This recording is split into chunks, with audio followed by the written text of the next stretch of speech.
अस्सलामु अलैकुम वरहमतुल्लाहि वबरकातुह। नाज़रीन, आज की इस वीडियो में हम जानेंगे वाशिमा के मुताल्लिक कि वाशिमा अज़रू शरा इसका क्या हुक्म है।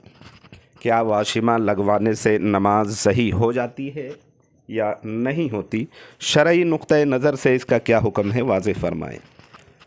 तो जवाबन अर्ज़ है कि वाशिमा के मीनिंग जो है ना, माना, अगर वाशिमा का मतलब ये है कि जिस्म के किसी हिस्से को गुदवाना या नक्शो निगार बनाना, या इसी तरीके से जिसको और लफ्ज़ों में टेटो बनवाना कहते हैं, तो अगर मतलब ये है तो ये शरअन नाजाइज़ और हराम है। और जिस्म को गुदवाना या किसी हिस्से में टेटो बनवाना, अल्लाह के रसूल जनाब मुहम्मदुर रसूलुल्लाह सल्लल्लाहु अलैहि वसल्लम ने टेटो बनवाने वाले और बनवाने वाली मर्दों और औरतों पर लानत फरमाई है।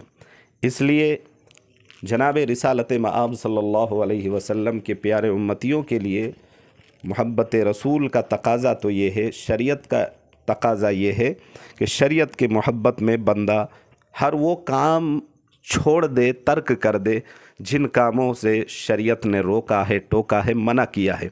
प्यारे आका सल्लल्लाहु अलैहि वसल्लम ने नाराज़गी जतलाई है, आपने लानत भी फरमाई है ऐसे मर्दों और औरतों के लिए जो टेटो बनवाते हैं, जिस्म को गुदवाते हैं या जिस्म के किसी हिस्से पर कोई चीज़ नक्शो निगार, तस्वीरें वगैरह छपवाते हैं या कुछ लिखवाते हैं। ये तमाम वो अमल है जो नाजायज़ है, हराम है।